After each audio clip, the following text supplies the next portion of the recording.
자, 스포츠 심리학의 두 번째 파트예요. 동기입니다. 아까는 이제 성격에 대한 걸 알아봤고, 동기는, 모티베이션은 뭘 얘기하는 걸까요? 쉽게 얘기하면 뭔가 하려는, 뭔가 하고 싶은, 뭔가 움직이고 싶은 이런 마음이 동기죠. 뭘 위해서 움직일까요? 우리 스포츠 심리학을 공부하는 거니까 운동하게끔, 뭐 연습하게끔. 그래서 뭘가 좋아져요? 연습하면 기술이 좋아지죠. 전술이 좋아지고, 우린 또 심리 기술 훈련도 연습하면 그런 조절 능력도 좋아지고, 그를 통해서 동기가, 그런 동기를 만들어내는 거죠. 동기를 만들어내면 더 좋은 상황을 계속 만들어낼 수 있으니까. 그래서 여기서 얘기하는 건 동기의 개념. 동기는 뭐냐? 좀 전에 얘기했던 것이고요. 우리가 욕구, 동기, 추동 이렇게 얘기하면, 욕구는 뭐예요? 막 결핍된 거 채우려고 하는 게. 근데 어느 정도까지 가야 되는데 지금 나는 모자라는 게 있어, 뭐 결핍돼서 이거 채워야 돼, 이렇게 생각하는 게 욕구라면, 동기는 여기에서 출발해서 하나씩 하나씩 하나씩 쌓아가는 거예요. 그러니까 어때요? 우리 이런 얘기 많이 하잖아요. 컵에 물이 들었는데 컵에 물이 반 들었어요. 어떻게 해석해요? 욕구는 반이 밖에 안 찼잖아, 이러는 거죠. 동기가 있는 사람은 반이나 찼어, 더 채우면 돼, 이렇게 생각한단 말이죠. 예. 그래서 이런 동기 관점이 뭐 특성지향도 있고 상황지향도, 상호작용 관점도 있다는 거예요. 그러니까 말 그대로 그 동기에는 특성이니까 성격, 여기 영향을 받는다라는 거고, 상황이니까 동기는 상황에 따라 내가 할지 말지 결정한다, 이 얘기고, 상호작용은 내가 하고 싶은데 상황이 그렇게 되니 더 하고 싶네, 이럴 수도 있고, 난 하고 싶은데 상황이 안 되니 하기 싫으네, 이럴 수도 있다는 거예요. 그 다음에 이런 동기 유발 방법에 대한 얘기들이 있고, 주요 이론에 조금 키울까요? 주요 이론 동기론을 보면 과잉정당화 가설이 있어요. 과잉이라는 건 뭐예요? 이런 거 항상 여러분들 이론 같은 거 생각하면 제목은 그 이론의 핵심적인 내용을 축약해 놓은 거예요.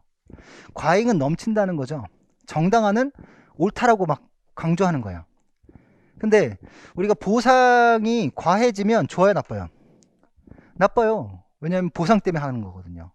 우리는 스스로 하고 싶어야 되는데 보상이 많아지면 보상 때문에 하게 돼요.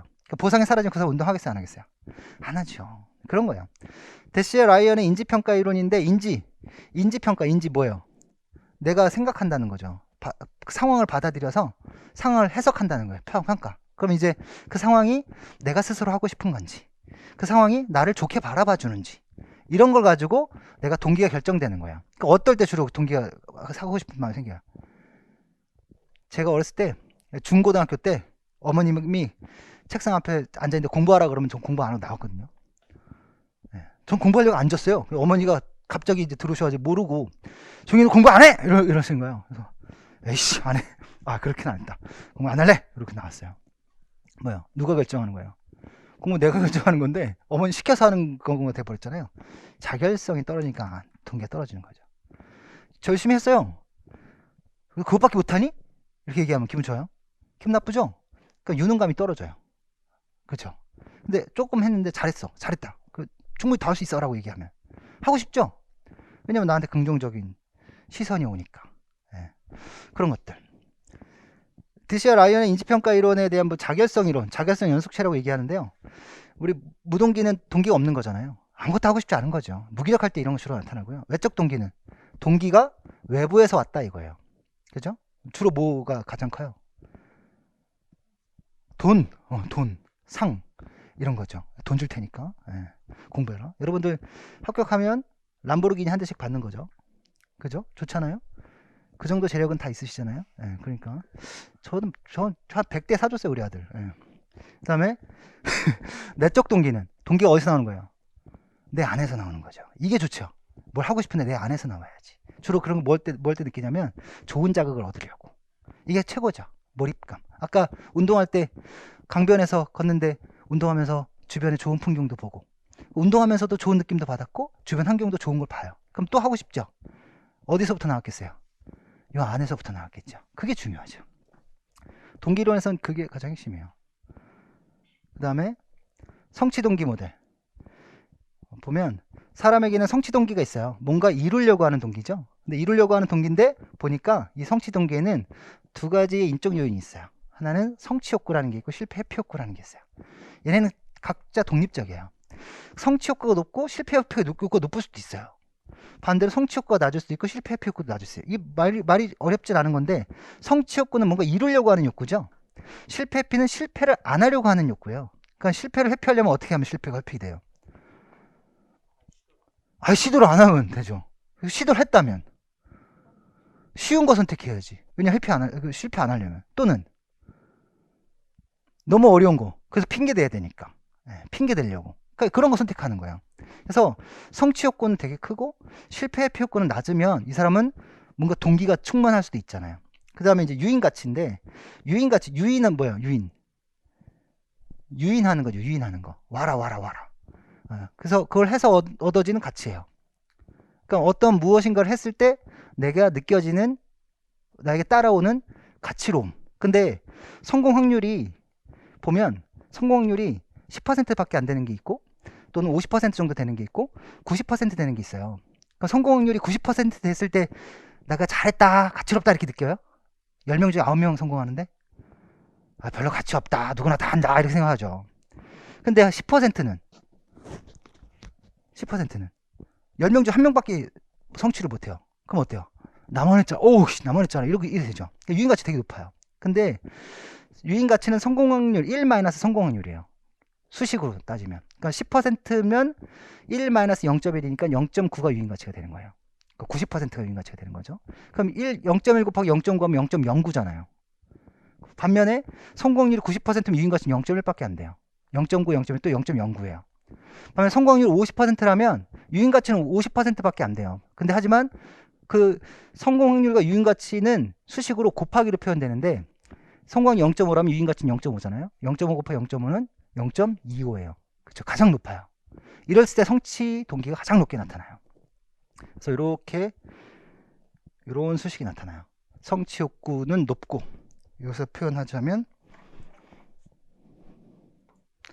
성취 욕구는 되게 높고 실패 욕구는 낮고, 여기 백이니까 그래야 커지겠죠, 값이. 유인 가치는 1 마이너스 성공 확률이에요. 그죠? 그러니까 얘가 만약에 0.5라면 얘도 0.5가 돼요. 곱하기니까 0.25가 되죠. 이럴 때 성취 동기가 가장 높아진다라고 얘기하고 있는 거예요. 그죠? 나중에 다 설명할 거예요. 지금 굳이 그렇게 안 하셔도 되고요. 그 다음에 여기는 이제 아까 동기에 대해서 특성에 대한 얘기를 하고 있었잖아요. 그쵸? 이제 이런 사람마다 어떤 동기가 만들어지는 특성이 있어요.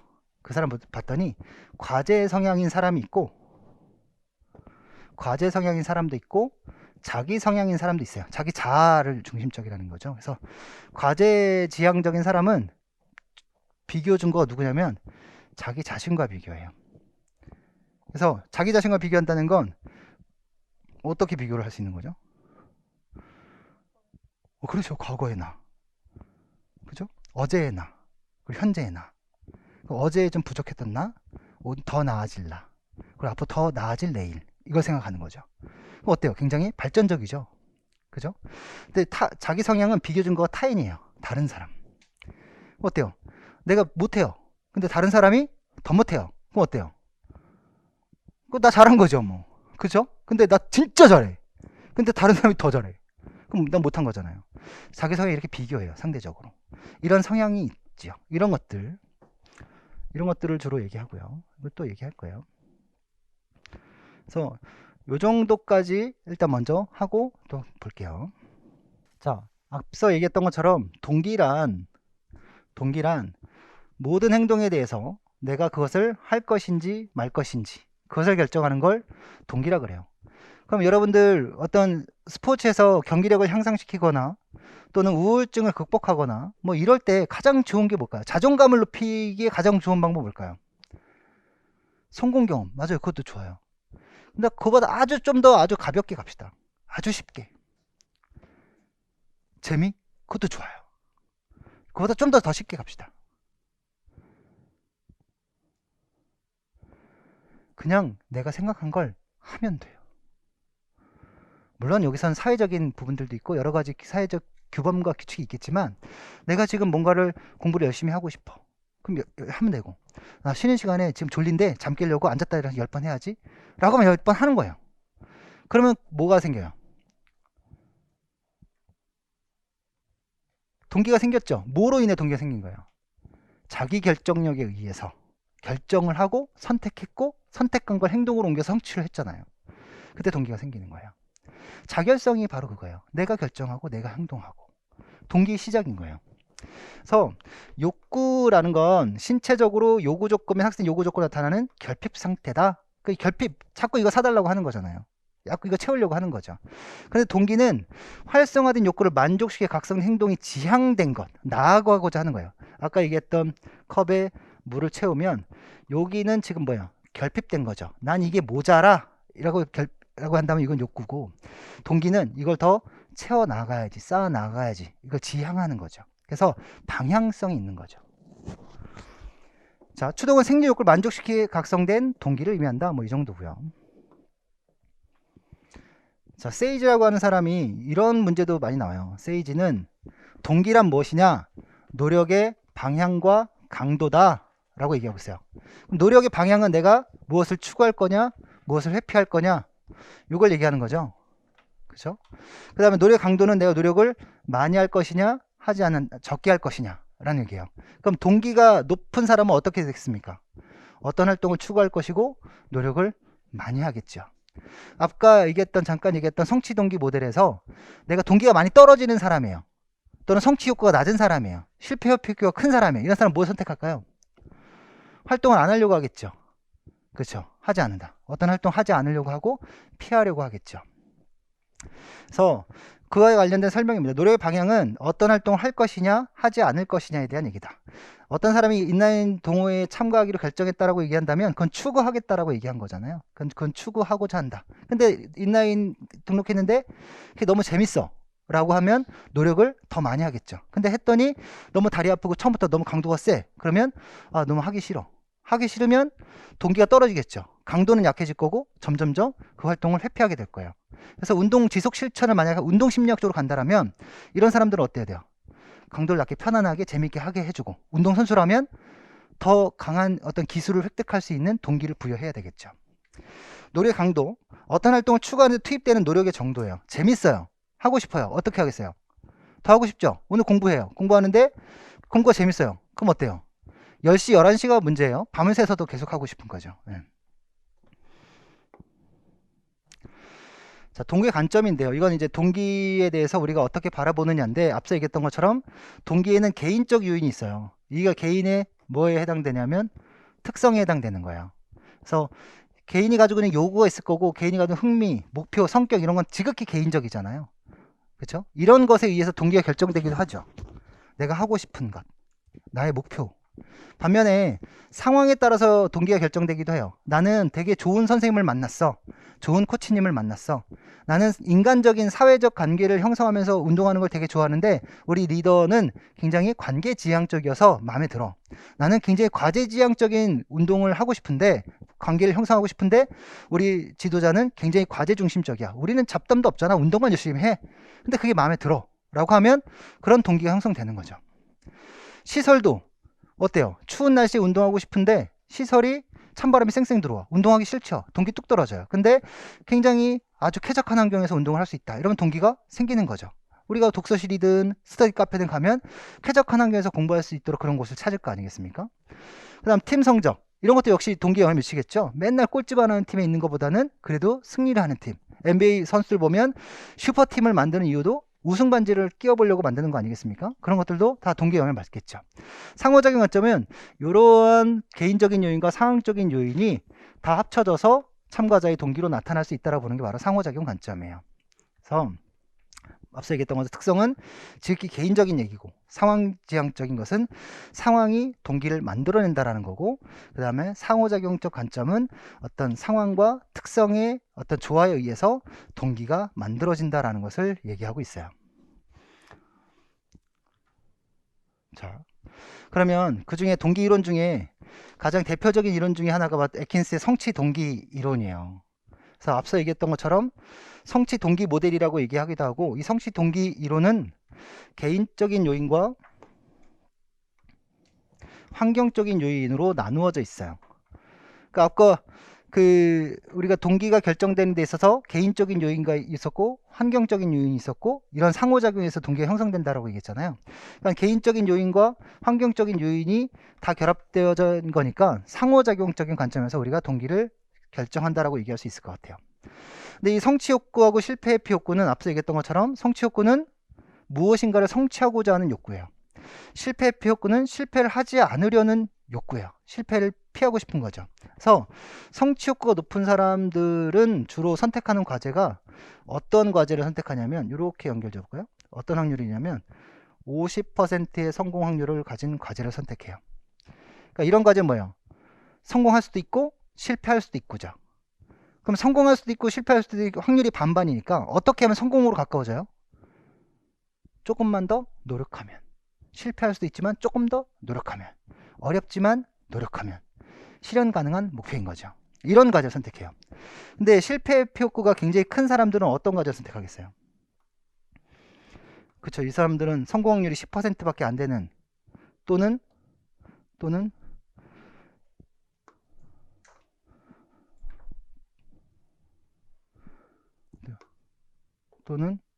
성공 확률이 90%나 되는 이런 과제를 선택하죠.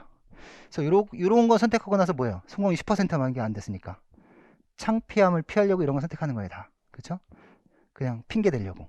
90%는 누구나 다 하는 거죠. 누구나 다 하는 거 해놓고 다 했잖아, 성공했잖아, 이렇게 얘기하는 겁니다. 근데 우리가 이제 이 두 가지 요인에 의해서 동기가 높게 나타나려면 보면 인간이 과제를 수행하려고 하는 의지가 대체로 성취 욕구의 강도에 결정되고 예측된다는 공통된 가정이다. 따라서 성취 욕구는 어때야 돼요? 당연히 높아야 되겠죠. 근데 경기에서 이기고 지는 것을 결정하는 심리적 상태의 동기 본질은 개인이 지니는 성취 동기 수준으로 보는 것을 말하는데, 이것을 높이려면 실패 회피 욕구도 존재하지만 이걸 낮은 사람일 때 동기는 더 높게 나타난다는 거죠. 그래서 아까 수식에서 성취 동기는 성취 욕구 빼기 실패 회피 욕구다라고 얘기했으니까 성취 동기는 높고 실패 회피가 낮은 사람이 인적 요인에서는 성취 동기가 높게 나타날 가능성이 있는 거예요. 거기에서 이제 환경적인 요인이 주는 과제가 성공 확률이 50%면 유인가치 역시 1 성공 확률이니까 0.5, 0.5가 되겠죠. 그럼 이랬을 때 성취 동기는 높게 나타난다는 겁니다. 그죠? 그래서 이런 어떤 계산식을 풀어내는 문제는 심리학에서 나오지는 않고요. 아, 이렇게 해석을 하는구나. 이런 사람이 성취 동기가 높게 나타나는구나 라고 바라볼 수 있을 거예요. 그래서 개인적인 요인을 다시 한번 살펴보면 앞서 얘기했던 것처럼 무엇인가 목표를 달성하고자 하는, 성취하고자 하는 욕구, 그것을 달성했을 때 자신이 자부심을 드러내는 성향을 가진 사람이 바로 성취 욕구가 큰 사람이죠. 반면에 실패 욕구가 큰 사람은 실패에 대한 창피함이 커요. 그러니까 창피함은 어때요? 감추려고 하겠죠. 그 상폐함을 감추려고 아주 어려운 과제를 선택하거나 아주 쉬운 과제를 선택하는 거예요. 그렇죠? 그에 대한 설명이고요. 네. 여기서 한 가지 좀 언급할 만한 얘기는 앞서 얘기했던 것처럼 성공 성취 욕구와 실패 회피 욕구는 정도의 차이는 있으나 동시에 존재하죠. 그런데 상호 독립적이다라고 얘기하고 있어요. 그렇죠? 그러니까 성공 어떤 비율이 100이라는 컵에 주어져서 성공 성취 욕구가 이만큼이면 실패 회피 욕구가 이만큼이다. 그래서 만약에 성공 성취 욕구가 이만큼이 되면 실패 회피 욕구가 이렇게 작아진다. 이런 거는 서로 독립적인 게 아니죠. 서로 상호적인 관계를 형성하고 있는 거죠. 독립적인 건 성공 성취 동기는 성공 성취 동기대로 있는 거고, 실패 회피 동기는 실패 회피 동기만큼 이렇게 있는 거예요. 뭐 아니면 이게 실패 회피 동기 이렇게 더 커질 수도 있겠죠. 그러면 성취 동기를 크게 하려면 성공 성취 욕구가 더 큰 사람이면 되는 거예요. 이해되시죠? 그래서 상호 독립적이다라고 얘기하고 있고요. 자, 환경적 요인이에요. 자, 성공 가능성과 성공 유인 가치에 대한 얘기를 하고 있는데, 성공 가능성은 확률이잖아요. 그러니까 성공 확률이 높을수록 뭐가 높아져요? 자신감이 높아져요. 왜냐하면 그 결과를 내가 예측할 수 있는 것이기 때문에. 그래서 만약에 과제가 어려워지면 어려울수록 성공에 대한 믿음도 떨어지고 자신감도 떨어지겠죠. 그래서 창피함을 면하려고 아주 쉬운 과제 선택하는 거예요. 유인 가치는 성공했을 때 기쁘고 가치 있는 것인가에 대한 것. 우리가 뭐 어떤 문제를 풀었을 때, 굉장히 힘들고 어려운 문제를 풀었을 때 굉장히 기쁘고 성취감이 느껴지잖아요. 그러니까 뭐 밤을 새워서 어떤 과제를 하고 나서 뭐 과제를 제출했고, 또는 어떤 전날 많은 훈련을 통해서 연습하고 실제 경기 나갔는데 그 기술을 써서 좋은 경기 결과를 만들어냈다라고 얘기한다면 거기에서 오는 유인 가치는 굉장히 크겠죠. 굉장히 어려운 과정을 겪었는데도 불구하고, 그렇죠? 따라서 전체를 1로 볼 때 성공 가능성이 0.2인 사람은 유인 가치가 0.8이 된다. 따라서 0.16밖에 안 돼요. 반대도 마찬가지고요. 근데 비슷한 실력을 가진 선수끼리 시합을 하면 비슷하니까 둘 다 이길 수도 있고 질 수도 있잖아요. 비슷하니까 성공 확률은 0.5예요. 유인 가치도 0.5가 되니까 그 값은 0.25가 돼요. 가장 큰 값이 되죠. 그렇기 때문에 성취 동기가 높게 만들어 주려면 어떤 과제를 제시해라? 성공 확률이 50%인 과제를 제시해라. 그러니까 성취 동기가 낮은 사람이라면 상피함을 회피하는 거 우리가 긍정적인 것은 아니고, 긍정적인 건 성취 동기를 높이기 위한 거니까 주어지는 과제는 성공 확률이 한 50%인 과제. 그럼 여러분들이 학생들을 가르칠 때, 아이들을 가르칠 때, 운동선수를 지도할 때, 운동선수의 새로운 기술을 가르칠 때, 뭐 이럴 때에도 다 어때요? 단계 올라가야죠. 네. 조금 연습하면 성공할 만한, 그리고 또 단계 올려야죠. 그게 우리 학교에서는 무슨 수업을 하는 거야? 그렇죠. 수준별 수업을 하는 거죠. 수준별 수업을 하면 모두가 어떤 경험을 해요? 모두가 성공 경험을 해요. 모두가 재밌죠. 모두가 동기가 충만하죠. 모두가 다 즐겁죠.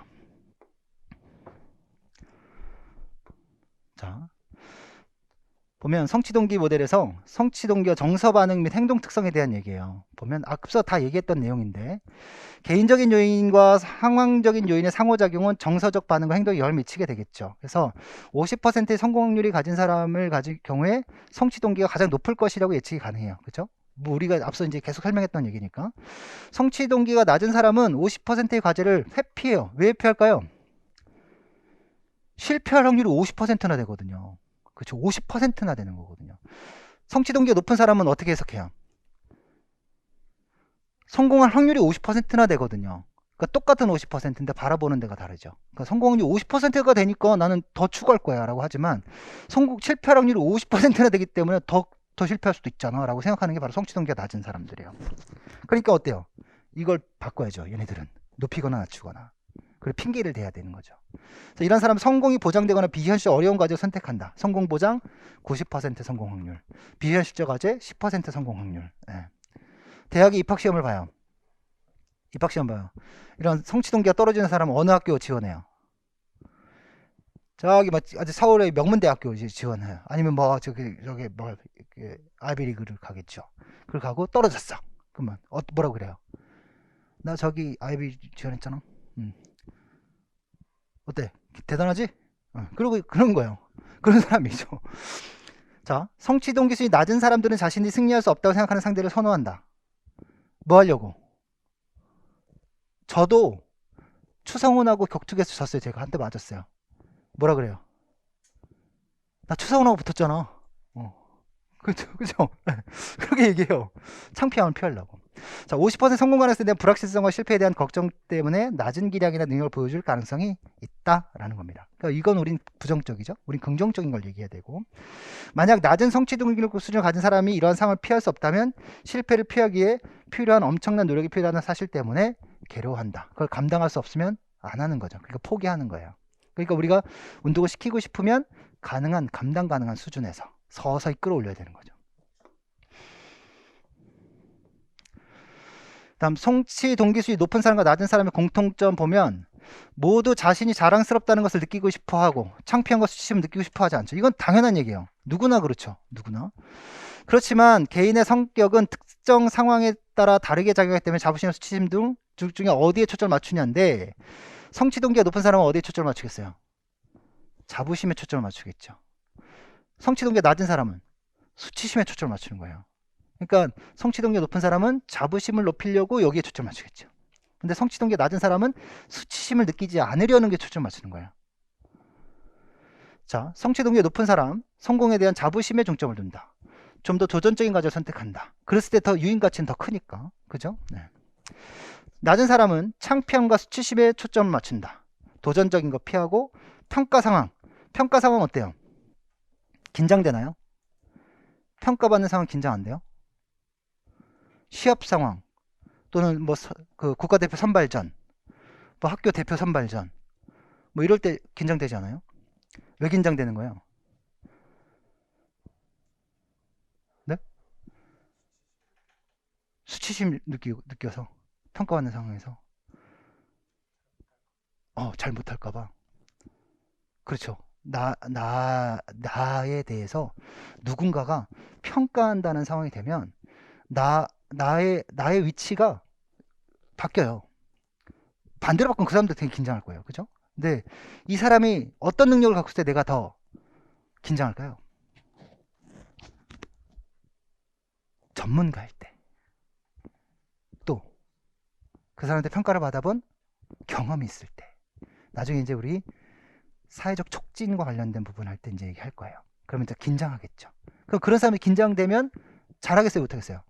못하겠죠. 근데 전문가인데 평가받은 경험이 있지만 내가 그것을 이겨내고 자신감 있게 행동할 수도 있는 거잖아요. 그죠? 예. 다음 성취 이론은 사람들이 과제를 선택하고 수행을 예측하는 데 큰 역할을 한대요. 그래서 이론은 성취 동기 수준이 높을수록 긍정적 결과를 얻을 수 있다는 것을 시사한다. 뭐 이렇게 하면 성취 동기 이론이 시사하는 시사점은 무엇입니까? 라고 물어보면 뭐예요? 성취 동기 수준이 높을수록 긍정적 결과를 얻을 수 있다 라고 쓰시면 되는 거예요. 그러니까 이런 게 서술형으로 나오면 딱 개념적 정의인 거죠. 앞서 나온 얘기들은 아주 쉬운 얘기들이고요. 그죠? 그러니까 임용시험에 올해 나온 시험 문제 수준이면 이 정도 수준의 문제를 물어보는 거고, 좀 더 높은 수준을 물어보면 이것이 시사하는 바가 무엇이냐 이런 거 물어보는 거예요. 그래서 이렇게 만들어져요. 그래서 개인적 요인이 있고 성취 동기는 높고, 계속 세 번째 반복인데요. 높고 낮아야 되겠죠. 낮아야 되겠죠. 성공 가능성은 50%일 때 성공 유인가치 역시 50이 되니까 결국 높은 성취 행동이 나타나게 된다라고 보는 겁니다. 그 다음에 인지평가 이론. 아까 인지평가 이론 뭐라 그랬죠? 인지가 뭐예요? 인지가 생각. 어떤 정보가 나에게 들어왔다는 거예요. 어떤 상황적인 정보가 나한테 들어온 거예요. 들어와서 내가 뭐 한 거예요? 평가한 거예요. 그러니까 상황을 바라보고 해석했다는 거예요, 내가. 그렇죠? 그럼 어떻게 해석하느냐에 따라서 뭐가 결정된다? 동기가 결정된다는 거야. 내가 인지평가를 통해서 동기가 결정된다. 그렇죠? 보면 어떤 사람이 외적 보상을 바라지 않고, 이 재밌는 사람이네. 스포츠 그 자체가 좋아서 운동을 한다면, 재밌네요. 이거 어떤 사람이에요? 외적 보상을 바라지 않고 스포츠가 자체가 좋아서 하는 사람이라면. 동호인. 이게 스포츠의 정의예요. 이게 아마추어잖아요. 반대로 외적 보상을 바라고 스포츠에 참여한다면 프로죠. 프로. 그죠? 근데 어떤 금전적 요구를 통해서 스포츠가 뭐가 되는 거예요? 보세요. 자, 여기 보세요. 외적 보상을 바라지 않고라는 건 목적이 얘가 아니라는 거죠. 그죠? 그리고 스포츠 자체가 좋아서 얘가 뭐가 되는 거예요? 목적. 즉 얘가 즉 본질이 되는 거예요. 이 스포츠죠. 그러면 이제 스포츠 자체가 본질이기 때문에 이런 게 주 아마추어고 우리가 추구하는 스포츠의 모습인데, 반대로 여기서 보상을 바라고 스포츠를 한다라고 얘기하면 보상이 뭐가 되는 거예요? 얘가 목적이 되는 거죠. 그럼 스포츠는 뭐가 돼요? 수단이 되는 거죠. 그럼 스포츠를 수단으로 해서 보상을 받겠다라고 얘기하는 거잖아요. 그죠? 그러니까 스포츠가 본질이 돼야 내부에서 만들어지는 건데, 스포츠가 수단이 되어버리면 스포츠를 하게 만든 목적, 얘가 외부에서 있는 거란 말이야. 그러니까 이런 것들은 동기를 떨어뜨릴 수 있는 거죠. 그래서 우리가 외적 보상을 바라지 않고 스포츠 자체가 본질일 경우, 이거 아닙니다. 지금 이 문장은 얘가 본질이에요. 얘가 본질이고 얘가 목적이에요. 목적일 때 내적 동기 높아진다. 반면 스포츠 활동을 하는 이유가 상금이나 외적 보상을 바란다면 그것은 외적 동기를 높이는 거죠. 그래서 우수 선수나 규칙적으로 운동을 하는 사람들은 되게 뭐예요? 우수 선수나 규칙적으로. 그럼 우수 선수는 누구예요? 뭘 가진 사람들이에요? 그러니까 실바의 선수성격 피라미드에서 여기 꼭대기 있는 사람들이죠. 적자 생존으로 수많은 적들과 싸워서 이겨 올라간 사람들이야. 뭐가 굉장히 높을까요? 성취감이 되게, 성취 욕구가 굉장히 큰 사람일 거예요. 그죠? 이런 사람의 성취 욕구가 큰 사람이 뭐가 높아요? 자신감이 높죠. 자, 여러분들 세계적인 선수들을 인터뷰해요. 만나요. 어때요? 그 사람들 자신감 만땅이죠. 여기 마라톤 완주해봤다고 했잖아요. 마라톤 얘기를 하면 전 마라톤 완주 못 해봤거든요. 하프 마라톤까지는 해봤는데 저는 얘기하면 어떻게 될까요? 재현 선생님하고 얘기하면 재현 선생님 맞죠? 네. 어떻게 될까요? 재현 선생님이 자신감이 충만할 거예요. 저랑 얘기하면. 저는 하프밖에 안 뛰어봤기 때문에 쭈그러져 있죠. 네. 하지만 이런 어떤 무엇인가 성취해본 사람들이라고 얘기한다면 뭐 어떤 운동을 할 때 굉장히 내가 하고 싶어서 했고 또 그걸 성취했고 거기에 대한 어떤 자기결성과 유능성이 높아져서 자신감이 높아요. 내적 동력이 높죠. 규칙적으로 하는 사람들은 어떤 느낌을 가졌길래 규칙적으로 할까요?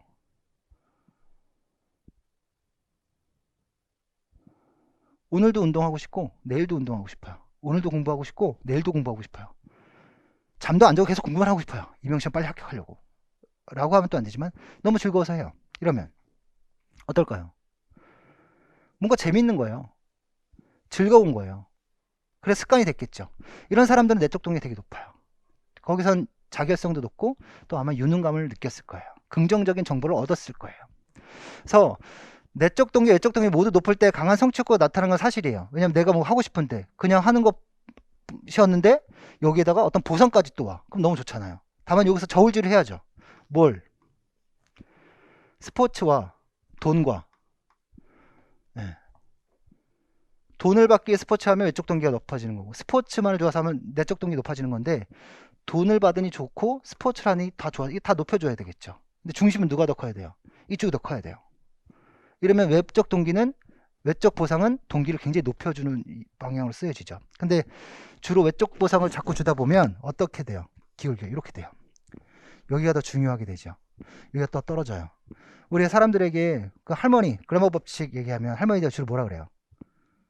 공부시키려고 돈 줄게 뭐 1,000원 줄게 뭐 해라 막 이렇게 한단 말이에요. 그러니까 목적이 뭐 하는 게 목적인데 돈을 주는 게 목적이 되버리죠. 네. 자, 그래서 외적 보상과 내적 동기 보면 외적 보상이 있으면 좋아요. 그러나 얘가 지나치게 많으면 뭐가 떨어진다? 내적 동기는 떨어진다라는 거예요. 그래서 인지평가 이론에 따르면 외적 보상, 트로피, 상금, 메달 등은 통제적 측면과 정보적 측면 모두 갖고 있다. 통제적 측면은 뭐예요? 통제는 나의 어떤 행위를 결정할 수 있는 결정권을 갖고 있다는 거예요. 그리고 정보는 이게 트로피, 상금, 메달 이게 뭘 의미해요?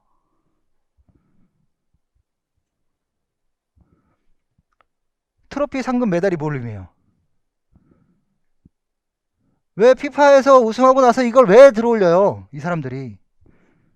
네. 나 잘했다! 이거잖아요. 잘했다라는 정보인 거예요. 너 잘했어. 메달 준 건 너 1등이야. 잘했다. 네. 상금 주고 너 잘했어. 용돈에 이거 주는 거란 말이에요. 잘했다. 통제감은. 근데 외적 보상이 통제감일 수도 있잖아요. 근데 무엇을 너 잘해야 된다. 상금 받으려면 열심히 해야 된다. 트로피 받으려면 열심히 해야 된다. 그러면 내가 하고 싶어서 하는 거예요? 트로피 받으려고 하는 거예요? 트로피 받으려고 하는 거죠. 그러니까 내가 결정한다보다 저것을 위해서 내가 하게 되는 거예요. 그러면 내가 결정하는 거예요? 외부에서 결정되는 거예요? 외부에서 결정하는 거예요. 외부에서 통제되는 거란 말이에요. 이렇게 해석될 수도 있는 거죠. 그러니까 이거를 그렇게 해석하면 내적 동기는 떨어져요. 하지만 내가 열심히 했더니 보상이 왔다라고 생각하면 내적 동기는 높아지는 거죠. 나 유능하게 인정받았어. 그렇게 해석해야 되는 거죠. 상을 받기 위해서 할래? 내적 동기 떨어지지만 열심히 했더니 잘했다라고 상 줬어 라고 얘기하면 내적 동기 높아지는 거죠. 그죠? 그래서 외적 보상의 내적 동기에 미치는 영향은 보상을 받는 사람의 보상을 어떻게 해석하느냐에 따라 달려져 있다. 어떻게 인지평가하느냐에 따라 달려져 있다. 그럼 인지평가 이론 정의를 쓰세요라고 얘기하면 어떻게 할래요? 정의를 쓰세요라고 얘기하면 보상, 외부 상황을 개인이 어떻게 해석하는가에 따라 내적 동기가 결정된다 라고 설명하는 이론인 거예요. 자, 그럼 여기서 어떻게 해석하는 건데 보상을 받는 사람의 보상을 통제적으로 해석했다면 보상은 외부인 거잖아요.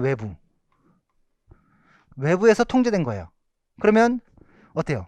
내적 동기는 떨어지지만 보상을 내가 어떤 수행을 했더니 잘했다라고 상을 주는 거다라고 생각한다면 내적 동기 높아진다는 거죠. 그래서 대학교 수영 선수가 뭐 수영을 했대요. 뭐 이런 것뿐만 아니라 장학금을 줬어요. 경기에 나가서 우승을 했더니 장학금을 줬어요. 자, 지금까지 얘기하면 이거는 어떤 측면으로 해석될까요? 대회 나가서 좋은 결과를 우승을 해가지고 메달도 받았는데 학교에서 장학금까지 줬어요. 아, 좋아 라고 생각하는 거거든요. 그럼 어떻게 받아들일까요, 이거를? 그죠, 정보적으로 받아들이겠죠. 그러니까 유능감이 되게 높아질 거예요. 그래서 난 되게 잘해, 다음에 또 열심히 해야지 이렇게 생각하겠죠. 자, 연말 시상식 때 연예인들이 대상 받잖아요. 대상 받으면 가장 많이 하는 말들이 있어요. 대상 받으면 감사합니다, 뭐 저에게 뭐 이거 주셔서 이렇게 얘기하시는 분도 있는데, 또 어떤 분들은 이 상의 무게를 제가 감당할 수 있을지 모르겠어요, 이런 얘기도 한단 말이에요. 그래서 대상을 받고 난 후에 슬럼프가 찾아오는 연예인들도 있어요. 이건 뭐예요? 그 상을 처음에는 유능감으로 느꼈고 그렇게 해석했지만 때로는 이게 상의 무게가 너무 무거워서 나에게 통제적으로 작용할 수도 있는 거예요. 그러니까 이 무게 때문에 내적 동기가 떨어질 수 있는 거죠. 그래서 여기서 중요한 점은 보상이 주는 의미가 무엇인가다. 동일한 보상이라도 받는 사람에 따라 다양하게 해석될 수 있다. 그래서 인지평가 이론인 거예요. 그렇죠? 그래서 내적 동기를 높이기 위해서는 보상의 유능성에 관한 긍정적 정보를 제시해주고 행동을 통제하는 메시지는 주지 말아야 한다. 자, 이렇게 할까요? 자, 재현 선생님에게 제가 장학금을 줄게요. 장학금. 자, 열심히 하세요 라고 장학금을 이렇게 딱 드렸어요. 어떤 의미로 받아들여져요? 잘해야겠다 이렇게 들어죠. 자, 장학금 줘요. 자, 오롯이 떨어지면 안 된다. 무조건 합격이야. 이거 줬으니까 이거 떨어지면 안 되네. 이렇게 생각하면 굉장히 통제적으로 느껴진단 말이야. 그럼 내적 동기는 떨어지죠. 이걸 받았으니까 막 족쇄를 찬 것처럼 이렇게 생각하는 거죠. 자, 데스의 인지평가 이론에서 보면 4가지의 전제가 있대요. 그러니까 인지평가를 설명하기 위한 전제인데, 전제는 깔린 거잖아요. 이 이론에 깔려있는 바탕인데, 사람에게는 누구나 스스로 결정하고 싶은 욕구가 있대요. 자결성의 욕구죠. 여러분들도 누가 뭐 시켜서 하는 거 싫잖아요. 내가 하고 싶어서 하고 있어요. 특히 어리면 어릴수록 더 그래요. 내가 할래! 이러잖아요. 그게 자결성이에요. 어떠한 결정을 할 수 있는 그 무엇인가가 어디에 존재하고 있는 거예요? 내 안에 존재하고 있는 거예요. 그게 내적 인과 소재예요. 네. 결정 권한이 나한테 있는 거죠. 그래서 내가 스스로 결정해서 왔다면 내적 동기가 높은 거예요. 근데 누가 시켜서 왔다면 내적 동기가 낮은 거죠. 그렇죠? 반면 두 번째 전제는 유능성 욕구. 사람은 유능이 뭐예요? 잘한다잖아요. 그러니까 우리가 유능감, 내가 무엇인가 어떤 특정한 운동을, 기능을 잘한다라는 느낌, 누군가에게 칭찬받을 때 내가 유능하다고 생각하죠. 그러니까 어떤 정보가 주로 올 때? 내가 어떤 행동이 바뀌어요. 어떤 행동이 바뀌면, 아까는 생각이 바뀌면 행동이 바뀌고 행동이 바뀌면 습관이 바뀐다라고 얘기했어요. 습관이 바뀌면 그 사람의 운명이 바뀐다라고 얘기했는데 조금 달리 표현할게요. 내가 생각이 바뀌면 행동이 바뀌어요. 행동이 바뀌면 또 뭐가 바뀌어요? 그럼 그 사람의 운명이 바뀌어요. 뭐가 바뀔까요? 아까는 지나치게 개인적인 측면에서 얘기했고, 지금 좀 환경으로 좀 확장시켜서 나의 행동이 바뀌면 주변의 사람들의 시선이 바뀌어요. 그러니까 내가 긍정적 행동을 하게 되면 거기에 대한 사람들의 긍정적 시선이 오죠. 긍정적 시선이 오면 나의 뭐가 느껴져요? 행위에 대한 칭찬을 받은 것 같은 느낌이 들죠. 유능감이 생겨요. 자신감이 생기고 자존감은 회복되죠. 자존감이 회복되면 결국엔 뭐예요? 내적 동기 굉장히 높아지는 거예요. 자, 어쨌든 인간은 그런 유능성 욕구가 있는 거죠. 인정받고 싶은 욕구, 인정 욕구죠. 여기에 더하여 하나 더 있는 게 뭐냐면, 무슨 욕구냐면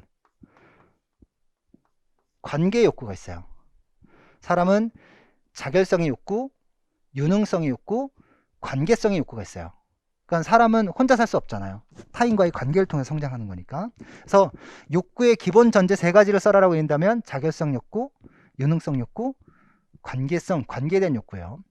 3전제는 어떤 우리가 유능성, 상황에 대한 어떻게 해석하는가 여부였으니까 정보적 측면도 있고 통제적 측면도 있고 무동기적 측면도 있대요. 그러면 어떠한 나에게 들어오는 어떤 상황을 정보적으로 얘기할 때 어떻게 해석하면 긍정적으로 해석하면 유능감 높아지겠죠. 내적 동기 높아져요. 근데 나에게 오는 어떤 정보가 통제적인 요소를 갖고 있는 것처럼 느껴진다면 이런 굉장히 자결성이 어때요? 굉장히 어떤 스스로 결정할 수 있는 자결성이 내부에서 존재하는 것이 아니라 외부에서 존재하는 거예요. 그럼 내적 동기가 떨어질 수 있다는 거죠. 그래서 정보는 긍정적으로, 통제는 내부에서 했을 때 동기가 높아지는 거예요. 근데 만약에 정보도 부정적으로 오고 자극도 외부에서 와요. 그럼 뭐가 생겨요? 내가 할 수 있는 게 아무것도 없죠. 그럴 때 생기는 게 바로 무동기예요. 통제할 수 없는, 상황을 바꿀 수 없는 무기력감, 이런 게 생기죠. 사전제는 결론이에요. 내적으로 정보를 제공해주는 사건은 내적 동기를 높여준다. 그러니까 자결성도 높고 유능감도 높게 느껴진다면 내적 동기 높아진다는 거죠. 자, 여기서 봅시다. 자, 정의 다시 한번 보면 내적 동기에 관한 가장 널리 알려진 이론으로 대시어 라이언이 인지평가 이론인데, 여기서 중요한 얘기는 첫 번째가 뭐라고요? 유능성, 두 번째가 자결성. 뭐 선후 얘기한다면 자결성이 먼저고 그 다음에 유능성이겠죠. 왜냐하면 이건 내 안에서고 유능성은 사회적 판단, 사회적인 어떤 정보니까. 그래서 개인은 유능성과 자결성을 높이고자 한다. 유능성도 느끼고 싶고 자결성도 높이고 싶고, 이러면 그 사람은 어떤 상황에서 내적 동기가 굉장히 높아질 것이다 라는 것을 얘기하고 있어요. 그래서 어떤 직장인이 스스로 운동을 하러 간다 라고 얘기한다면 이 사람은 뭐가 높은 거예요? 자결성이 높은 거죠. 스스로 결정한 거니까. 그렇죠? 반면에 유능하지 못하다고 느끼거나 남에게 통제받는다고 느끼면, 그러니까 유능하지 못, 이건 뭐가 떨어지는 거예요? 유능감이 떨어지는 거죠. 외부에서 통제됐다라고 얘기한다면 자결성이 낮아진 거예요. 이러면 당연히 내적 동기가 떨어지겠죠. 그래서 내적 동기 이론에서 인과 소재를 얘기하는데, 행동을 내 안에서 시작하면 내적 인과 소재인 거고, 행동을 바깥에서 시작되면 외적 인과 소재인 거예요. 그러니까 행동을 일으키는 소재가 안에 있냐 바깥에 있냐 이 뜻입니다. 자, 그 다음에 앞서 얘기했던 얘기죠. 그래서 통제성과 정보적 측면에서 상황에 아까 이 통제적 측면과 정보적 측면은 뭐가 이런 걸 갖고 있다는 거예요? 어떤 주어진 사건 또는 뭐 보상이 이런 측면을 갖고 있다는 거예요. 그래서 보는 것처럼 어떤 사건이나 행동이나 보상이 통제적 측면과 정보적 측면을 모두 갖고 있는데, 아까 트로피, 메달, 상금 이거 있잖아요.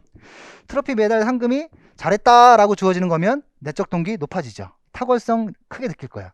근데 상금, 보상이 통제적 측면으로 얘기해서 이거 받았으니까 다음에 또 우승해야 한다 라고 압박을 하면 뭐예요? 외부 압력이 되는 거니까 내적 동기는 떨어진다는 거죠. 그래서 경기 결과에 집중하면 굉장히 통제적인 거예요. 왜냐하면 그거 우승해야 되는 부담감 때문에 내적 동기 떨어지죠. 우승하지 않으면 안 될 것 같은 마음에 운동을 하면 부담이 커지겠죠. 그런 얘기고요. 그래서 이렇게 어떤 인지평가 이론의 구조를 이렇게 설명했어요. 이제 쉽겠죠? 봐보세요. 사건이 벌어졌어요. 사건에 뭐라고 쓸까요? 여기 보상이라고 같이 쓸까요? 보상을 어떻게 개인이 해석해야겠죠? 사건은 자극이고 여기에서 인지했을 거예요.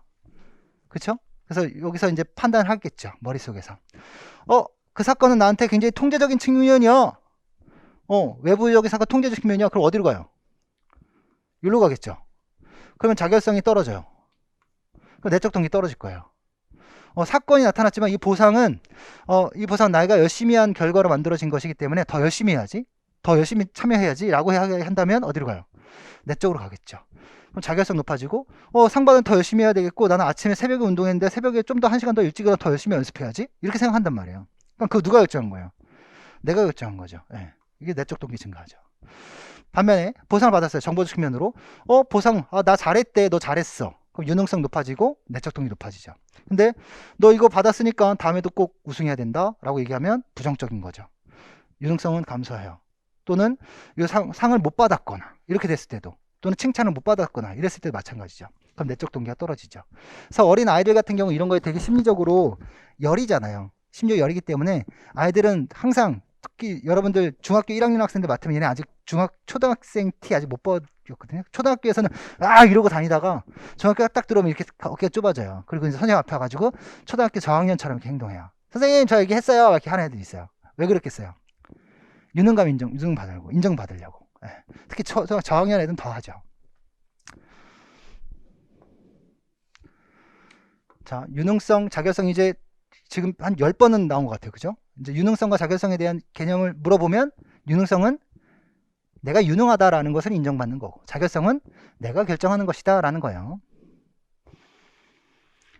자, 이것도 시험 문제 나왔던 부분인데 자, 내적 동기 개발 전략이에요. 그러니까 내적 동기를 높일 수 있는 방법. 근데 아까 다 했어요.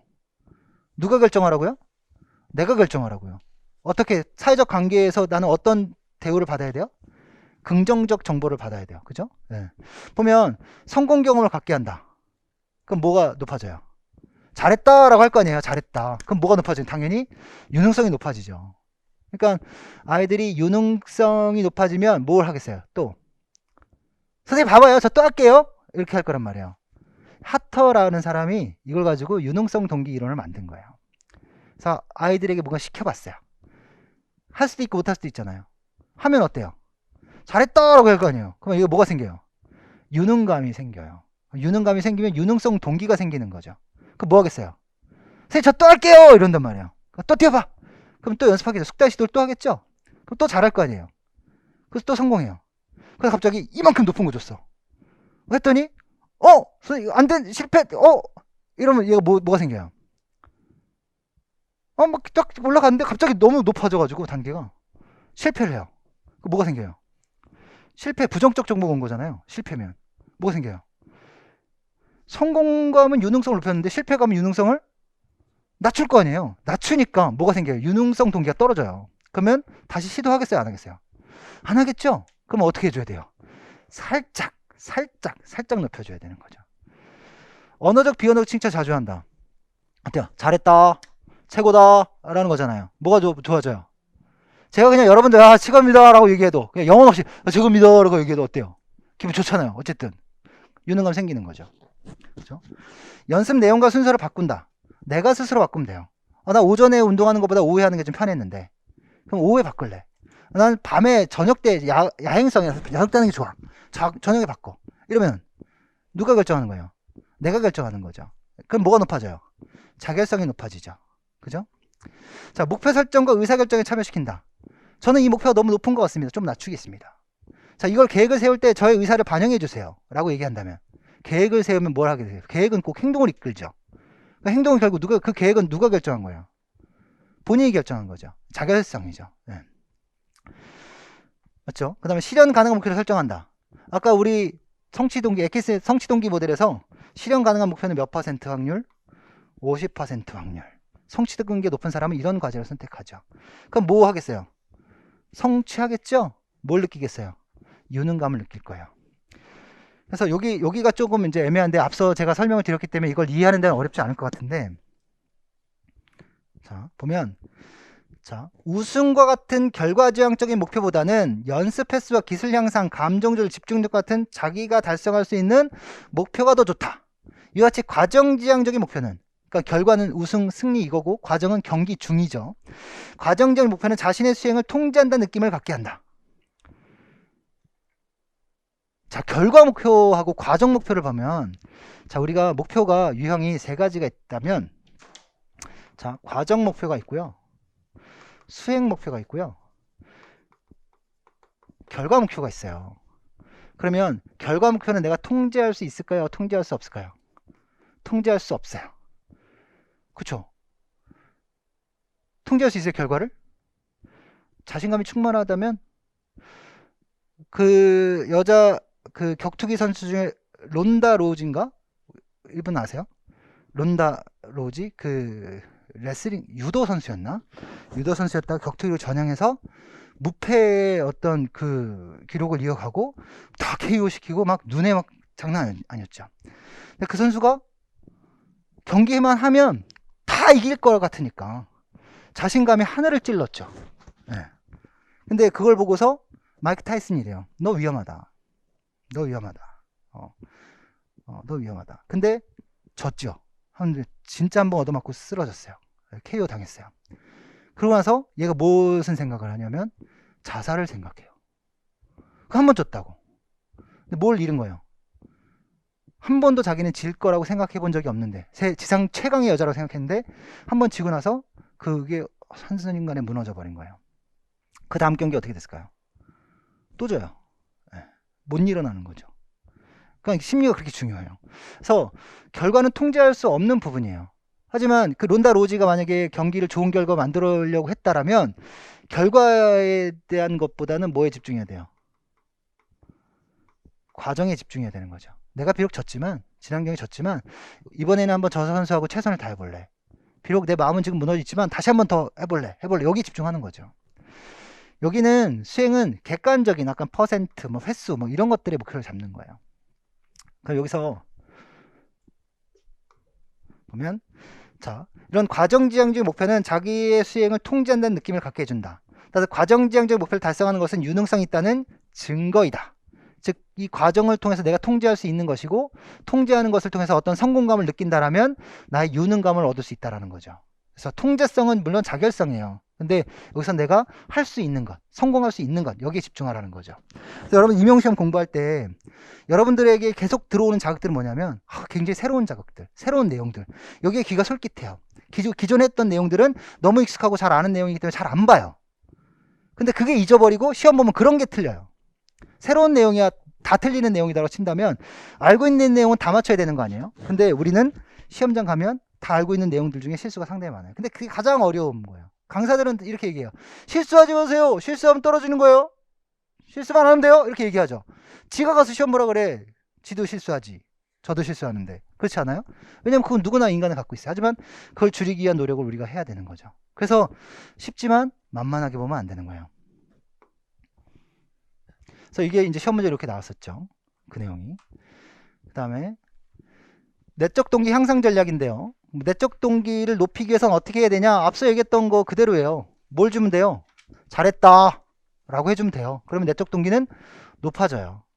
특히 보면 연습 후기는 숙달자가 된 거예요. 숙련자가 된 거잖아요. 그래서 코치가 긍정적 피드백을 자주 제공하면 선수는 지각된 유능성을 낮아진대요. 반면에 실수에 대한 수반된 비판을 자제하면 유능성이 높아진대요. 재밌죠 이거는. 초보자 같은 경우는 어떻게 돼요? 잘했다 하면서 가야 되는데 숙련자 같은 경우는 이제 그런 걸 받을 피드백은 아닌 거죠. 이미 스스로 자결성을 가지고 스스로를 통제할 수 있는 능력을 갖고 있는 사람인데 여기에다가 긍정적 피드백을 잘했다 의미 없는 피드백을 제공해 주기보다는 보다 구체적인 피드백을 제공해 주라는 얘기예요. 내적 동기 경쟁 보면 시합의 승리에만 집착하면 여기 승리에만 집착한다. 이거 어디에 집착하는 거예요 자꾸? 내부예요 외부예요? 외부죠. 통제되고 있는 거죠. 여기 통제되면 이렇게 표현해요. 통제적 측면이 강해서 그럼 내적 동기가 떨어지게 된다 이 얘기예요. 결과에 관계없이 시합의 과정을 중시하면 내가 뭐가 높아진다. 아까 시합의 과정을 뭐 할 수 있다 그랬어요. 과정지향적 목표라면 통제할 수 있다라고 얘기했잖아요. 근데 중요한 건 시합의 승리만 지면 결과는 어때요? 통제할 수 없어요. 그죠? 그러면 통제할 수 없는 것에 집중하면 내적 동기는 떨어지는데 통제할 수 있는 것에 집착하면 나의 유능감이 높아지기 때문에 내적 동기가 높아진다는 거예요. 그럼 여러분들이 생각을 해봐요. 시합이 아니라 임용시험이라고 생각해 봅시다. 자, 임용시험의 합격에만 집착하면 뭐가 높아져요? 통제감이 높아지기 때문에 내적 동기가 떨어져요. 당연히 합격해야 되지만 그러나 임용시험에 합격하는 것이 중요하지만 내가 임용시험을 보는 이 1월 12일부터 시험을 보는 그 순간까지 과정에 중시한다면 나는 유능성이 높아질 거고 성공할 가능성이 굉장히 높아진다라는 거죠. 그렇죠? 근데 초수는 경험을 안 해봤기 때문에 불안하고 공부를 이미 했던 사람들은 실패를 경험했기 때문에 불안해요. 근데 그럴 때일수록 더 현재에 집중해야 되는 거죠. 자, 내적 동기 유발을 통한 능동적 참여인데 우린 측세 미하의 몰입에 대한 개념을 또 운동심리학에서는 하게 되거든요. 몰입은 뭐예요? 쉽게 얘기하면 집중한다는 거죠. 온 신경을 다 한 곳에 모은다는 뜻이에요. 몰입이. 근데 몰입이 되려면 어떨 때 주로 몰입이 생겨요? 지금 막 더워요. 그쵸? 덥고 이 내용이 막 알아듣기 쉽게 들리기도 하지만 때로는 내가 좀 어렵게 들리는 내용들도 조금은 있을 수 있어요. 이러면 집중이 안 돼. 몰입감이 떨어지죠. 그럼 졸려요. 근데 내가 나의 수준에 비하여 주어지는 정보의 내용들이 비슷하게 온다면 내가 듣기 쉽게 편안하게 온다면 그때는 몰입감이 오는 거예요. 근데 나의 수준에 비해서 너무 어려워요. 이러면 어때요? 너무 어려워. 나 이거 임용시험 떨어지는 거 아니야? 이렇게 생각해요. 이거 못 알아들어? 오늘 들은 거 하나도 모르겠어. 불안하죠. 예. 반대로 운했던 얘기가 너무 쉬워. 너무 편안해. 아유 그까이 거 그냥 다 알잖아. 이렇게 생각할 수 있어요. 너무 편안하죠. 근데 그런 게 함정이에요. 예.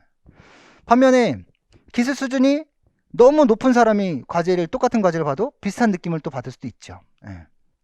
이건 또 나중에 몰입의 8채널 모형에서 또 설명하게 될 거예요. 자, 자결성 이론인데요. 자결성. 아까 자결성이 뭐였죠?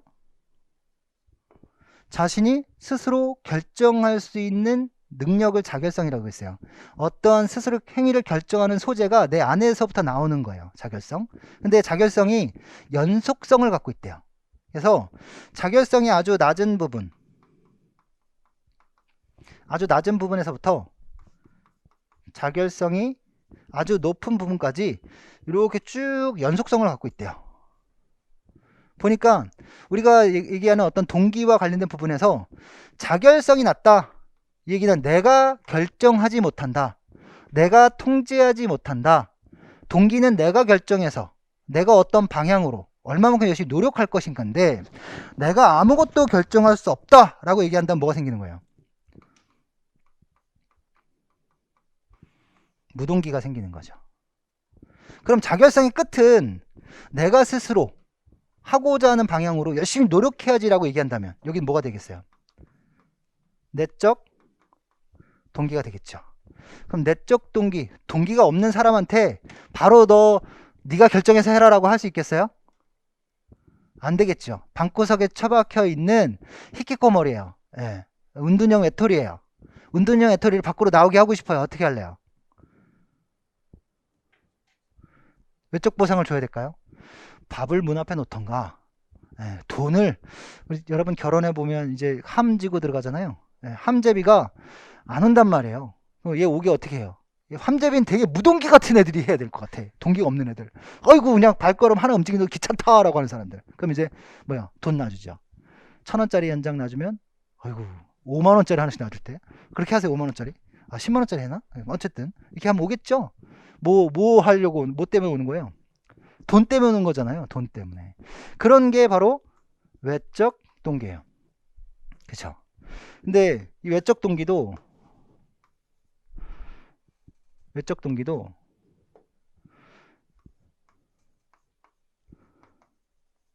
외적 동기에 해당하는 부분이고요. 여기에 해당하는 부분이 바로 내적 동기에 해당하는 부분인데 무동기에서 외적 동기에서 내적 동기로 갈수록 자결성이 높아진다라고 설명하고 있는 게 자결성 이론이에요. 다시 반대로 얘기하면 자결성이 높아질수록 내적 동기는 높아진다.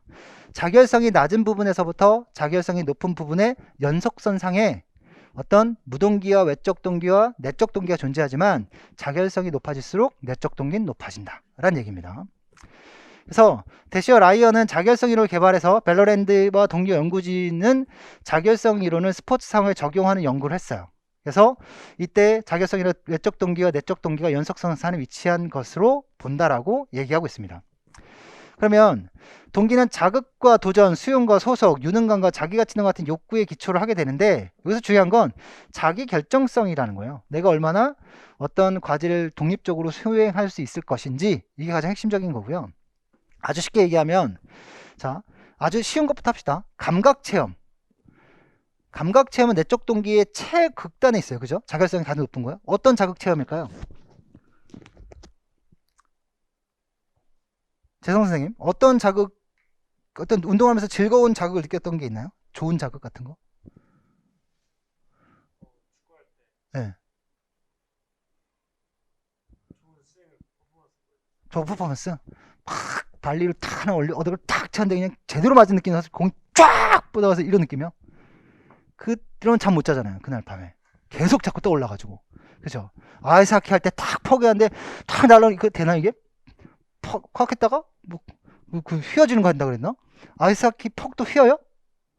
아 휘어요? 그게? 아 이렇게 치나? 이렇게 치나? 아니 이렇게 치나? 퍽이 휘어서 들어가요?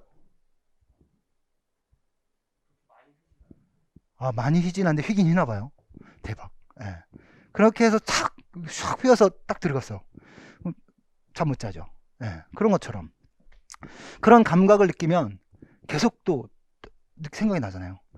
과제 성취는 오늘 주어진 과제를 성취하면 뭐 성취감이 느끼잖아요. 내가 오늘 무엇인가를 배우고자 한다면 또 굉장히 내적 동기 높아지죠. 중요한 건 여기가 좀 어려워요. 여기가. 외적 규제, 의무감 규제, 확인 규제인데 뭔가를 규제하는 거예요. 내 행동이 규제되는 거죠. 규제되는 건데 외부애 때문에 규제된대요. 누구, 뭐, 누가 시켜서, 누가 뭐 줘서, 누가 돈 줘서, 누가 때려서 이런 것들이에요. 이런 것들 때문에 하는 게 바로 외적 규제예요. 자, 의무감 규제는 이건 내적 규제라고도 하는데 의무감이 뭐예요? 내가 주어진 의무 때문에 하는 거죠. 뭐 하지 않으면 안 될 것 같아서 내가 주장이니까 하는 거. 또는 시간이 그 운동할 시간이니까 가서 하는 거. 이런 게 다 의무감 규제예요. 그 운동을 하지 않으면 안 될 것 같은 마음 때문에 자기 자신의 내부에서 발생하는 어떤 그 부정적인 생각을 없애려고 어쩔 수 없이 하는 걸 의무감 규제라고 얘기해요. 그럼 여기서부터 이제 여기가 이제 어떤 자결성의 분기점이에요. 예, 여기서부터 이제 내 안에서 하지만 스스로 결정한 건 아니에요. 근데 여기서부터는 내 안에서 결정을 해요. 뭐냐면 중요한 건 확인 규제잖아요. 확인하고 싶어요. 어떤 게 확인이 돼요? 운동을 했는데 어떤 게 확인이 돼요? 운동했어. 제가 선생님 성함이 뭐죠? 민주 선생님? 민규 선생님? 민규 선생님 어떤 운동 좋아하세요? 배드민턴. 자, 배드민턴 해요. 탁 날아와가지고 싹 해서 테이크를 탁 쳐서 탁 해가지고 탁 쳐서 이렇게 쳤어. 헤어핀 하는 척하면서 탁 쳐가지고 저쪽 반대편 넘겼어. 이런 거 기술할 수 있어요? 이렇게 헤어핀 딱 하는 척, 한 백으로 헤어핀 하는 척하면서 놓고 페이크샷을 딱 해서 이쪽 넘겨. 어렵죠? 되게 어렵죠? 네, 엄청 어려워요. 자, 해서 탁 했어. 제가 어떤 마음일까요? 어떤 마음일까요? 잘했다고요? 그러니까 제 마음이 어떨 거냐고요. 네? 좋다? 기분 좋다? 또? 없어요? 나 이거 할 줄 아는 사람이야. 나 이런 사람이야. 그죠? 예, 네, 그런 사람. 근데 여러분들 그렇게 생각했잖아요. 난 일상이야, 뭐, 이거. 일상인데, 뭐. 별로 즐겁지 않아. 그냥 일상적인 건데, 뭐. 그지? 별로. 이런 어때요? 여러분들 확인이 안 되잖아요. 내 마음이니까. 확인받고 싶은 건 뭐예요? 뭔가 겉으로 드러나야지. 다이어트를 한다고 생각해 봅시다. 다이어트. 운동하러 가요. 헬스장 다녀요? 운동하러? 그랬던 적 있었죠? 네, 몸매 관리 위해서 다녔던 적 있죠? 헬스장에 왜 가요? 가서 맨날 막 이러면서 막 이렇게 하고 막, 이거 왜 해요? 왜 해요? 요즘 나와서 이거 하더만. 그죠? 막 근데 하잖아요. 이거 왜 하는 거예요? 나 이거 도저히 왜 이걸 못 따라가겠어, 도대체. 따라할 수가 없어. 근데 목적은 뭐야? 살 빼려고. 그럼 이게 뭘 확인받고 싶은 거예요? 살 빼는 걸 확인받고 싶은 거예요. 차마 이 노량진 한복판에서 이거 하라 그러면 어떻게 하겠어요? 네. 하지만 살을 빠진다라고 하면 가서 하겠지. 그걸 확인받고 싶은 게 확인 규제예요. 즐겁겠어요? 타이즈 입고, 형광색 타이즈 입고 거기서 이거 막 하려야 되는데 즐겁겠어요? 안 즐겁겠죠. 하지만 뭐는 빠져요? 살은 빠져요. 그래서 운동은 수단이 되고 목적은 외부적인 어떤 결과를 얻어내려고 하면 확인 규제인 거예요. 이렇게 하면 어렵지 않죠. 그래서 그림에서 보여주는 것 같이 인간의 행동이 내적으로 동기화되는지 아니면 외적으로 동기화되는지는 자결성의 연속체에 따라 이동한다. 그러면 자결성이 높은 쪽으로 이동하면 뭐가 높아진다? 내적 동기는 높아진다 이 얘기입니다. 그래서 서로 다른 행동 양식은 코치나 선생에게 모두 해당되는데 이런 서로 다른 동기는 양분되거나 별개의 것이 아니며 동시에 작용하기도 하고 복잡한 방식으로 상호작용하기도 한다. 왜요? 이 연속성 안에 있기 때문에. 그래서 자율성의 구간은 개인이 스스로가 독립적인 존재라고 느끼거나 자기 통제가 가능하다고 동기화된 상태를 나타낸다. 모든 동기 모형들이 유용하다고 하나 언제 어떻게 이런 다양한 동기 모형들이 사용되는지에 대한 이해는 필요하다. 그러니까 돈 주면 한다라면 외적 규제. 그죠? 어쩔 수 없이 한다라면 의무감 규제. 확인받고 싶어서 한다라고 얘기한다면 확인 규제. 뭔가 배운다? 지식 획득. 뭔가 이루었다? 성공했다? 성취. 굉장한 즐거움을 얻었다? 자극 체험 내적 동기가 되는 거예요. 이에 대한 설명이 이렇게 이제 나오겠죠. 여기가 이제 자결성의 기점이 되는 거고. 자, 내적 동기. 아까 얘기했던 것처럼 기분 좋은 감정을 추구하는 거예요. 아까 잠깐 우리 이거 달리기 할 때 러너스 하이 얘기했잖아요. 그걸 느끼려고 하는 거거든요. 운동 중독자가 되는 것도 바로 이런 거죠. 즐거운 느낌을 계속 얻으려고. 우리가 운동하는 중에 러너스 하이가 느껴지면 뭐가 나오냐면 머릿속에서 어떤 마약성 물질들이 나와요. 몰핀 같은 마약성 물질들이 나와요. 그 마약성 물질은 통증을 완화시키기도 하지만 중요한 건 뭘 가지고 있어요? 중독성을 갖고 있죠. 그럼 계속 얻고 싶은 거예요. 예.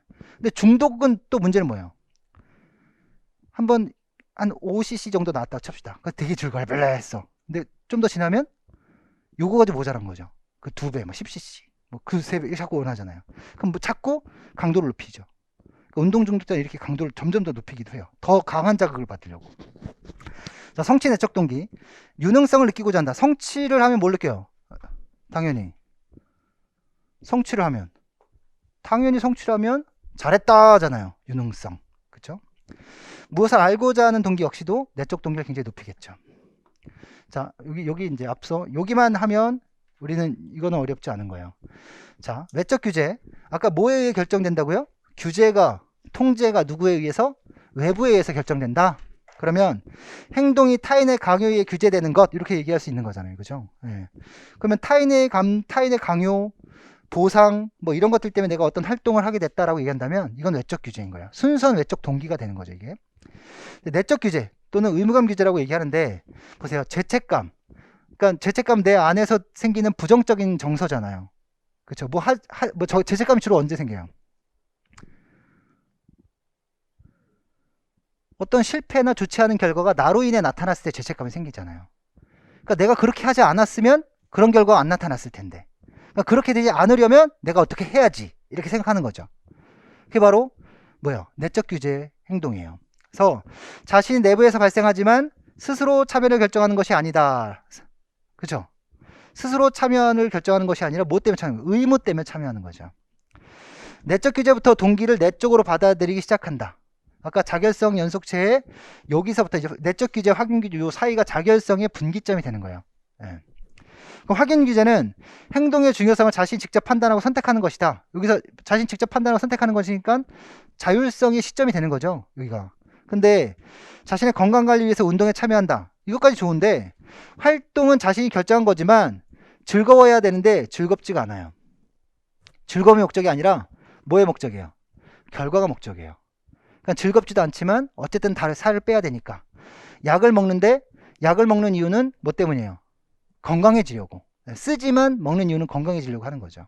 이건 뭐예요? 확인 규제에 해당되는 거예요. 그런 게.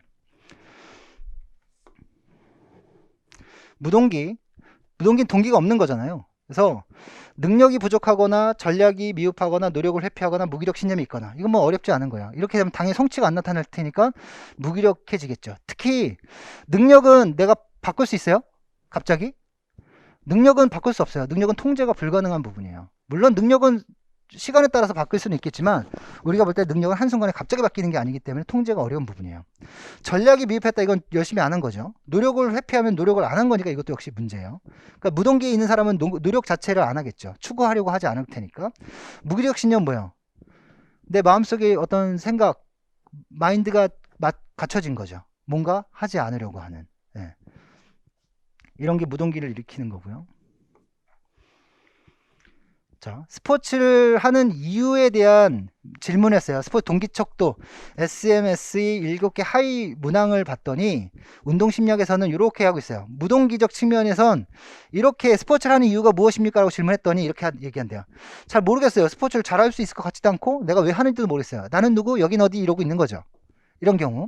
외적 규제 같은 게 아까 외부에서 나온 거잖아요. 사람들을 사귀는 가장 좋은 방법 중에 하나예요. 운동은. 근데 운동 자체가 중요한 거지 사람을 사귀는 건 운동과 별개의 얘기잖아요. 꼭 운동 때문에 사람 사귀어요? 다른 뭐 나이트 가서도 사람 사귈 수 있는 거고 어디 가서도 사람 사귈 수 있는 거잖아요. 그죠? 이런 건 순수한 사람 사기는 건 외부적인 요인에 있는 거기 때문에 외적 규제라고 얘기하는 거고요. 운동하는 시간을 보내지 않으면 기분이 나빠짐으로, 이게 뭐예요? 부정적 정서죠. 부정적 정서를 없애려고 운동한다는 얘기예요. 그러니까 이게 의무감 규제예요. 그 다음에 주변 사람들이 나를 좋게 평가해 주기 때문에, 아까 제가 이렇게 탁 했잖아요. 여러분들 뭐 좋게 봤죠? 근데 그것도 아까 이런 얘기 했잖아요. 내가 생각이 바뀌면 행동이 바뀌고, 행동이 바뀌면 주변의 시선이 바뀐다고. 주변의 시선이 바뀌면 나를 좋게 봐주는 거죠. 그러니까 그걸 확인받기 위해서 하는 것도 역시 확인 규제예요. 이건 어렵지 않죠? 네. 이거 얘기할까요, 이것도? 스포츠에 대해 더 많은 지식을 배우려고, 완벽하게 성취하려고, 성취하면 만족감, 뭐가 생긴다 그랬어요? 유능감 생기죠. 몰입되려고, 자극체험 내적 동기. 그쵸? 그래서 시험 문제는 여기에서만 이렇게 문제가 나왔어요. 그래서 그 다음에 성취 목표 성향 이론인데요. 아까 성취 목표 성향이라고 얘기하면 목표 성향이 있는 거잖아요, 사람마다. 근데 어떤 사람은 자기 목표 성향인 사람도 있고, 어떤 사람은 과제 목표 성향인 사람도 있어요. 그래서 사람들은 다 뭘 얻고 싶은 게 결과적으로 유능감을 얻고 싶은 거예요. 어떤 성공을 통해서 유능감을 얻고 싶기도 하고, 유능감을 통해서 또 다른 성공을 추구하고 싶기도 하고, 다 이런 거죠. 근데 뭐에서 이런 걸 얻냐라는 거예요. 뭐를 통해서, 뭐를 성공이라고 규정할 것이며, 뭐를 통해서 나의 유능감을 인정할 것이냐라는 거예요. 그러면 어떤 사람 같은 경우는 내가 유능하다라고 생각하는 것은 다른 사람보다 잘했을 때야. 이때 난 유능하다고 생각해. 그냥 어쨌든 이기기만 하면 돼. 이런 사람은 누구랑 비교하는 사람이에요? 타인과 비교하는 사람이에요. 이런 사람을 자기 목표 성향이라고 얘기하는 거죠. 근데 나는 누구를 이기고 지고 이걸 떠나서 내가 유능하다고 생각하는 것은 어제보다 좀 더 나아졌을 때, 어제 내가 자유투를 10개 던져서 8개 성공했는데 오늘 자유투를 던져서 10개 중에 9개를 성공했잖아. 하나가 늘었어. 이렇게 뭐 잘하는 경우도 있겠지만, 어제는 자유투를 하나밖에 못 넣었는데 오늘은 열심히 연습했더니 자유투를 3개 넣었다? 되게 잘했지. 이렇게 얘기할 수 있는 거죠. 그죠? 근데 옆에서 피종이가 자유투를 던졌는데 10개 중에 10개 다 넣었어요. 그럼 여기서 어떤 기분을 가질까요? 이 3개는 사람이. 자, 자기 성향이라면 어떻게 할까요? 쟤 왜 이렇게 잘해? 나 못했어. 이렇게 생각하겠죠. 근데 과제 성향이라면 난 나. 난 어제보다 3개 나아졌어. 2개 좋아졌어. 이렇게 생각하는 거예요. 그죠? 뭐가 더 좋겠어요? 과제 성향이니 좀 더 좋겠죠? 예. 근데 여기 뭐라 그래요? 성향이래요. 성향. 그죠? 성향은 특성이에요. 그 사람이 가지고 있는. 그죠? 아까 우리 홀랜드의 성격 피라미드 얘기한다면 심리적 코어에 해당되는 부분이에요. 이게 바뀌어요? 잘 안 바뀌어요. 근데 성향이라는 게 타고날 수도 있지만 성향이라는 게 성장하면서 바뀔 수도 있어요. 그 성향을 바꾸려면 뭘 바꿔줘야 돼요? 나의 성향을 바꾸려면 환경이 바뀌면 되죠. 예. 이 환경에 따라 이 성향이 바뀔 수도 있어요. 자, 그러면 이런 애들이 있는 거잖아요. 다른 애들보다 무조건 이기려고 하는 애들도 있고, 근데 내가 어제보다 좀 더 나아지려고 하는 애들이 있다면, 학교에서 좀 더 바람직한 학생들로 성장시키려고 한다면 어떤 성향으로? 이쪽 성향으로 좀 해주면 좋겠죠. 그래서 니콜스의 이런 성취 목표 성향은 개인적인 측면에서 얘기하고 있는 거고, 이것을 바꿀 수 있는 것이 있다면 무엇을 제공해 주면 좋을까요?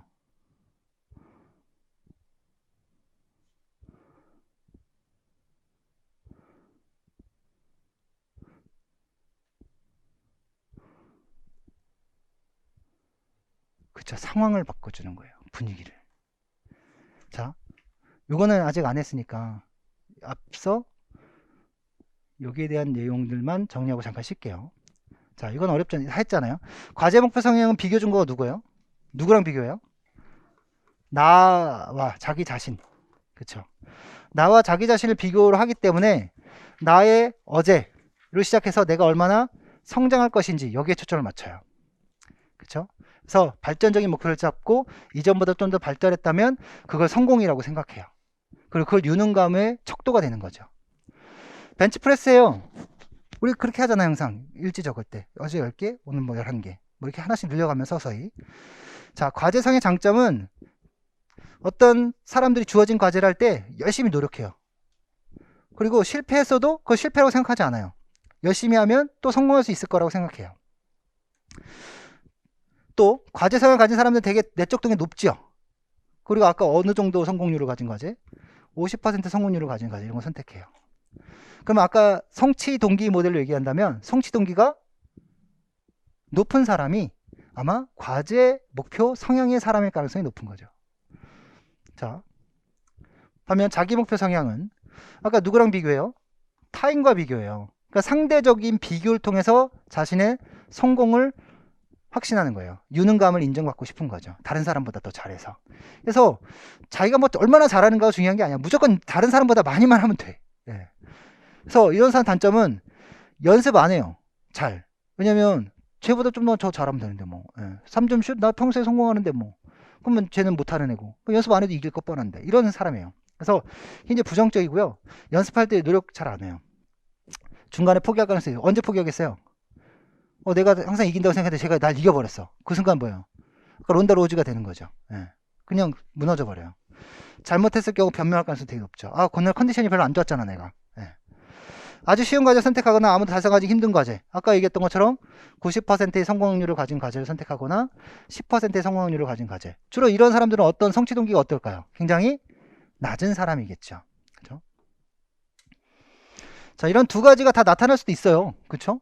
내가 어떤 자신의 능력을 어제보다 더 나아지게 열심히 노력하면서 또 다른 경기에 나가서 타인과의 경쟁에서 승리를 하고 싶은 사람도 있을 거예요. 여기서 윤리적인 것을 한 번쯤 언급해 볼 필요가 있어요. 그래서 잠깐만, 이거는 좀 더 나간 거지만 요거 한번 언급해 볼게요. 자, 자기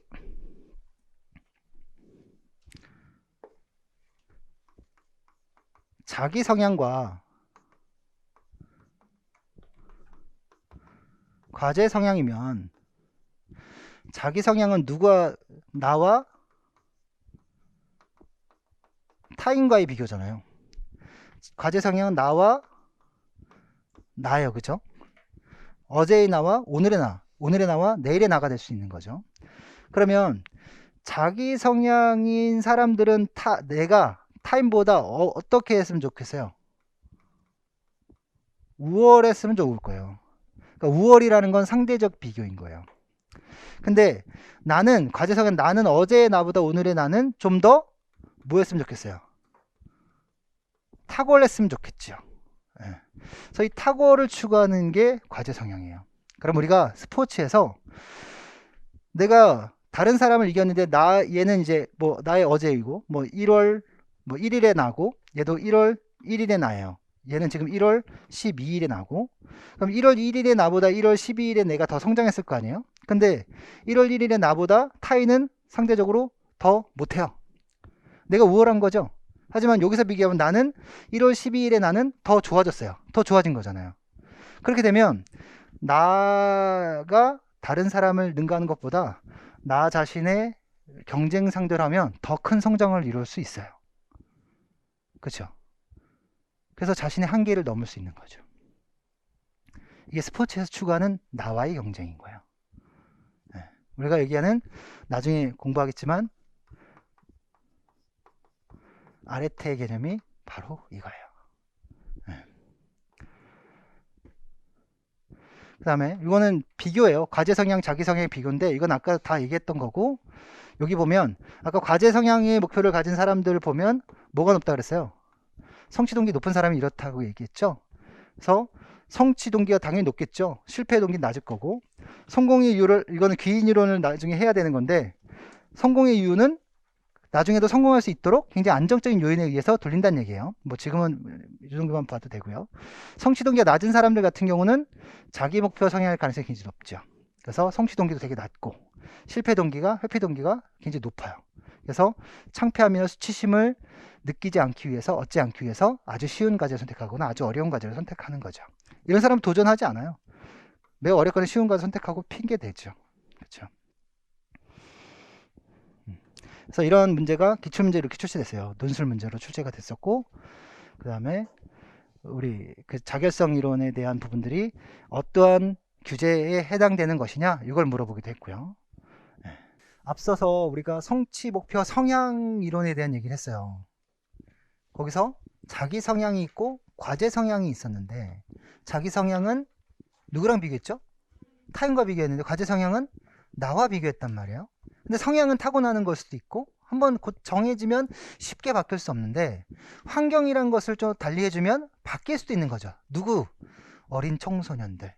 얘네들은 아직 성향이 완전히 고착되기 전이니까. 성인들은 좀 쉽지 않을 수도 있겠지만, 그래서 개인적인 어떤 동기를 어떤 사회적 또는 환경적 분위기에 따라서 동기가 또 달리 결정될 수 있는 부분이기 때문에 그 사회적인 분위기를 동기 분위기라고 얘기하는 거예요.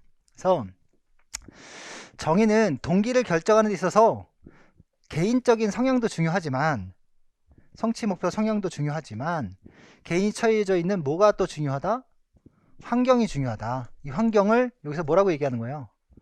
그 분위기라고 얘기하는 거죠. 그렇죠? 그래서 이 분위기를 어떻게 잡아주느냐에 따라서 아이들이 어떻게, 또는 어린 청소년, 스포츠를 하는 청소년들이 어떻게 잘할 수 있는지 결정될 수 있다는 얘기예요. 환경의 구조를 어떻게 인식하는가? 환경의 구조를 어떻게 인식하는가? 어떻게 인식하겠어요? 다른 사람과 비교하는 환경으로 인식하는가? 아니면 나의 발전을 좋게 보는 방향으로 인식하는가? 여기에 따라서 다른 거죠.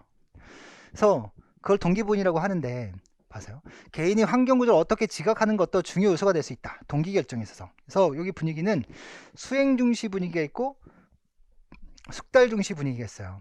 그러니까 퍼포먼스, 수행을 중시하는데, 여기서 중요한 건 이 분위기가 성향하고 비교하면 어떤 성향하고 비교하냐면, 여기 사회적 비교를 강조하는 분위기래요. 어떤 성향하고 비슷하겠어요? 이 분위기가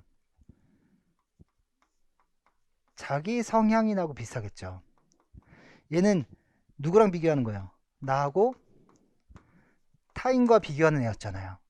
그러니까 이런 애들은 이런 분위기에서 막 경쟁해서 막 이기려고 막 드는 막 이런 것이 되겠죠. 근데 숙달 중시 분위기는 뭐와 비슷하냐면,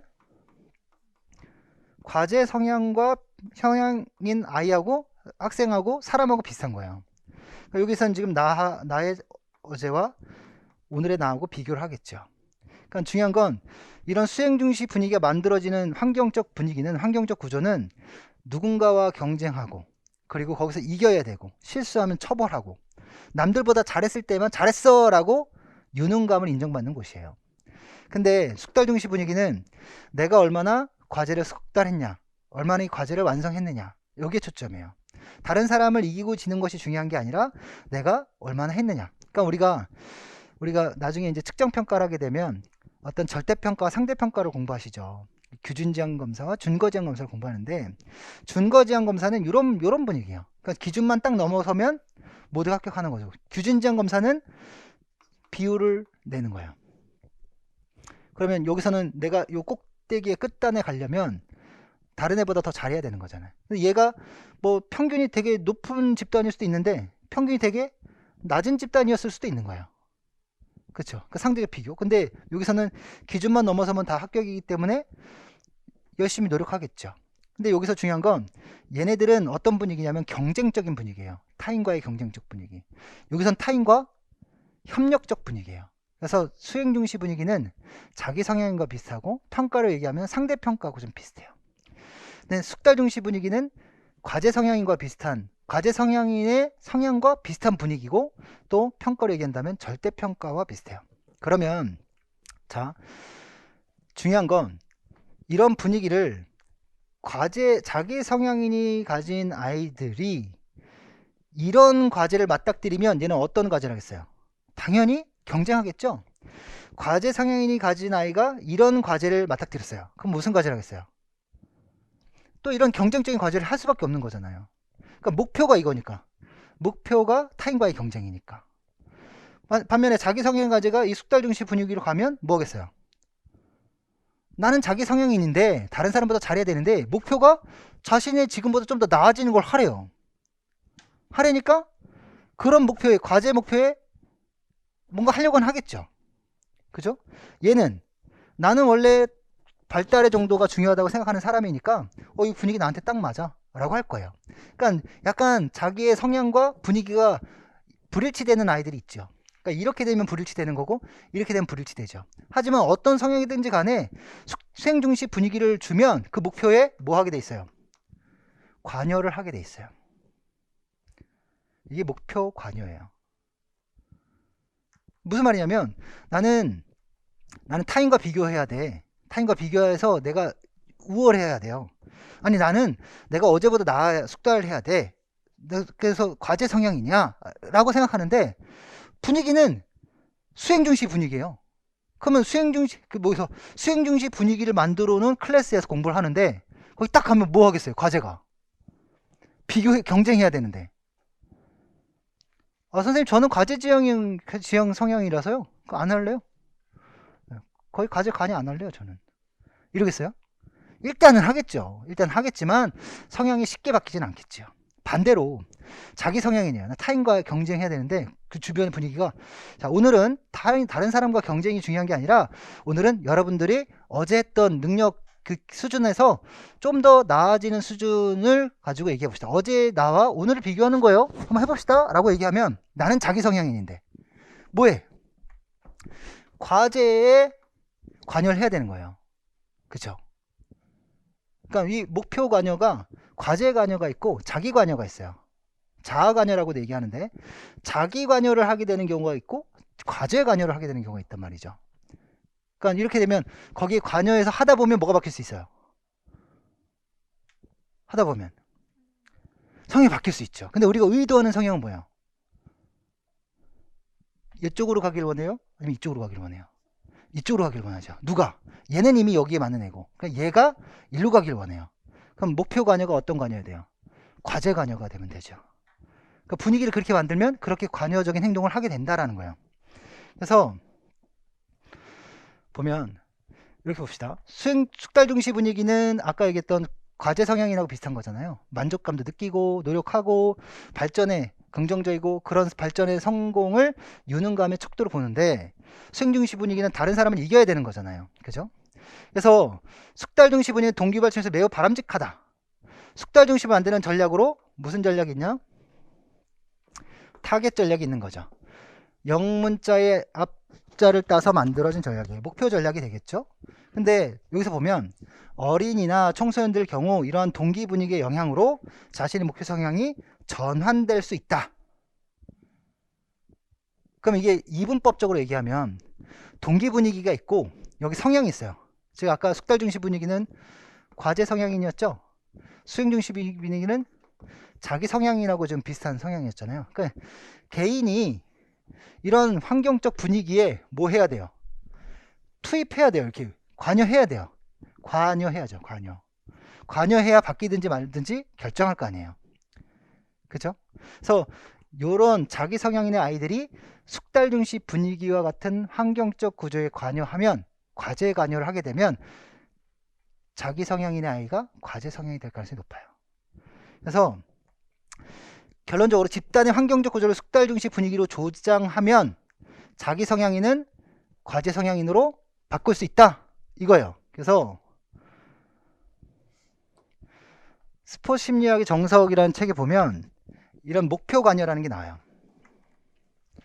그러니까 이건 교재에는 없는 얘기고 자 여기서 봅시다. 여기서 다시 한번 정리하면 동기 분위기의 영향으로 자신의 목표 성향이 전환될 수 있대요. 그죠? 전환될 수 있대요. 여기서 볼게요. 목표 관여. 그냥 정의만 읽어드릴게요. 개인이 어떤 상황이 뭐예요? 분위기겠죠? 분위기에서 작동 또는 발휘되는 목표 관여. 그 분위기가 뭐의 목표냐? 숙달이냐? 수행이냐? 숙달이면 과제겠죠? 수행이면 자기겠죠. 뭐에 관여하냐라는 거예요. 상황 수준에서 목표를 의미하는 개념이다. 상황 수준에서. 그러니까 이 상황에선 이걸 강조하고 이 상황에선 이걸 강조한다는 얘기죠. 지도자가 만드는 상황을 고려할 때 우리가 만드는 수업 환경 분위기를 고려할 때 목표가 아니라 목표 상황과 다를 수 있다. 그렇죠?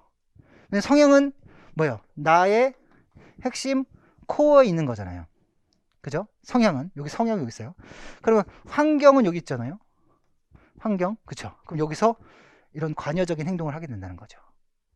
환경이 숙달 중시 분위기냐, 수행 중시 분위기냐, 내가 과제 지향적이냐 아니면 자기 성향인이냐에 따라서 자기 성향인이 이렇게 관여하면 나의 성향이 바뀔 수 있다는 거예요.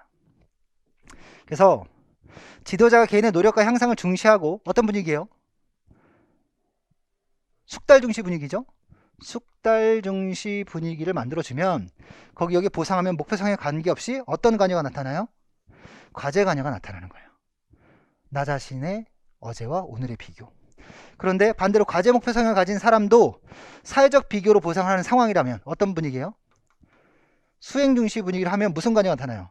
자아 관여, 쉽게 얘기하면 언어, 용어를 일관성 있게 통일하면 자기 관여가 나타나는 거예요. 그렇죠? 그럼 그러면서 바뀌겠죠. 목표가 나는 자기 성향인인데 환경이 숙달 중시 분위기야. 그리고 과제가 중심이야. 그럼 거기에 관여하다 보면 성향이 바뀔 수 있는 거죠. 앞서 얘기했던 숙달 중시 분위기를 만들어주는 모형이에요. 타겟 전략이에요. 그러니까 이전에 어떤 수행 중시 분위기에서 숙달 중시 분위기로 만들어줄 수 있는 환경이죠. 아까서 얘기했던 누구랑 비교한다고요? 동기를 만들어주는데 뭘 통해서? 나의 어제와 나의 오늘을 비교해서 여기서 얻는 성취감이 결국 동기를 얻게 만드는 거예요. 이거면 끝이죠. 과제 태스크에 어떤 과제 주면 돼요? 어제는 실패했지만 오늘은 성공할 수 있는 성취 가능한 과제 주면 돼요. 끝이죠. 네. 그래서 그런 과제가 도전감을 불러일으키는 과제. 몇 퍼센트의 성공 확률? 50%의 성공 확률. 실현 가능하지만 약간 어려운 과제. 권위, 어설리티예요. 권위는 누가 줘요? 우리 결정권 누가 가져야 돼요? 내가 가져야죠. 의사결정권을. 그쵸? 그래야 동기가 생기는 거 아니겠어요? 내적 동기가. 그래서 의사결정을 하도록 한다. 권위니까 권력이고 책임이고 힘이잖아요. 그러니까 리더십 이런 거 발휘할 수 있는 기회도 줘라. 책무를 줘라. 라고 얘기하는 겁니다. 네, 인정해요. 레커니션. 자, 뭘 인정해요? 아까 어제보다 오늘. 그러니까 우리가 나중에 우리 측정평가를 하면 전, 후잖아요. 전에는 80점 받았어요. 너무 많나? 후에는 90점 받았어요. 몇 점 올랐어요? 플러스 10점 올랐어요. 향상됐죠? 여기에 초점을 맞추라는 거예요. 여기에 초점을 맞추지 말고. 그죠? 물론 여기도 중요하지만 요거에 초점을 맞추라는 거죠. 그러니까 요거에 초점을 맞추면 난 90점 받았는데 너 몇 점 받았니? 나 70점 받았잖아. 내가 더 잘했네. 옆에 보니까 너 99점 받았는데? 너 뭐야? 이렇게 얘기하면 이건 또 다르잖아요. 그러니까 이런 분위기. 향상을 인정해라. 칭찬해라. 그럼 이 향상은 결국 뭘 평가한 거예요? 이 향상은 뭘 평가한 걸까요? 누가요? 노력. 그렇죠. 노력. 노력을 평가한 거란 말이에요. 또 전략? 뭐라고요? 실천. 네, 맞아요. 실천 또는 참여. 이걸 평가한 거예요. 그래서 우리 나중에 이제 또 우리가 향상이 되게 중요하잖아요. 향상이. 그래서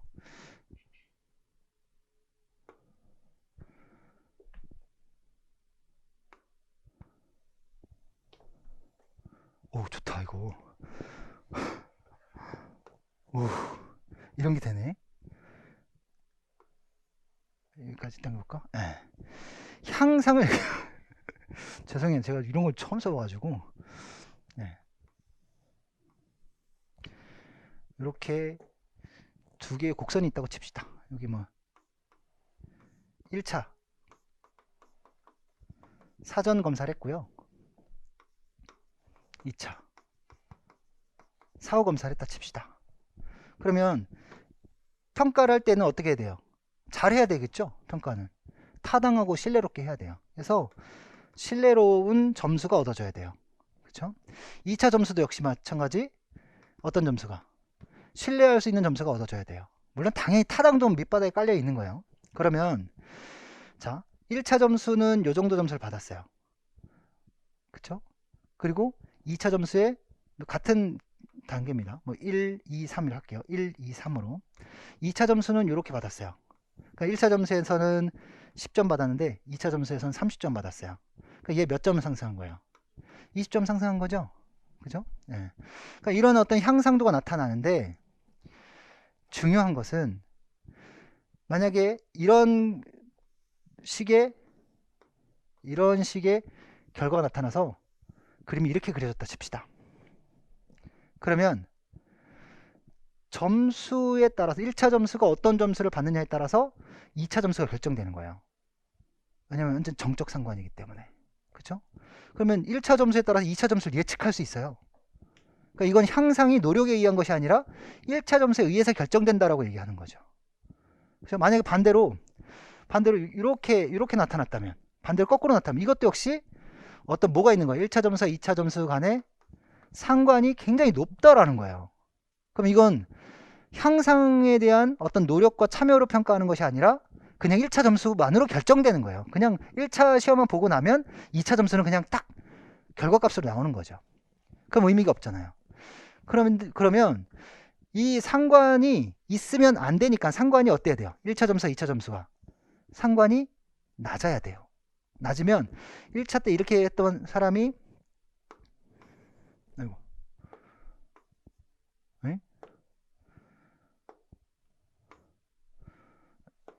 1차 때 그렇게 했던 사람이 낮았던 사람이 높게 나타날 수 있고 낮았던 점수가 이렇게 높게 나타날 수 있고 높았던 사람이 뭐 이렇게 낮게 나타날 수도 있고 중간일 수도 있고 이럴 수도 있고 높았던 사람이 낮게 나타날 수 있고 뭐 이럴 수 있다는 거죠. 이러면 굉장히 흩어지죠. 상관이 없어요. 근데 중요한 건 낮았던 사람이 높게 나타났어요. 근데 높았던 사람이 낮게 나타났어요. 여기서 우리가 뭘 판단할 수 있어요? 낮았던 사람이 높게 나타났다는 건 뭘 했다는 거예요? 그렇죠. 노력을 했다는 거예요. 노력을.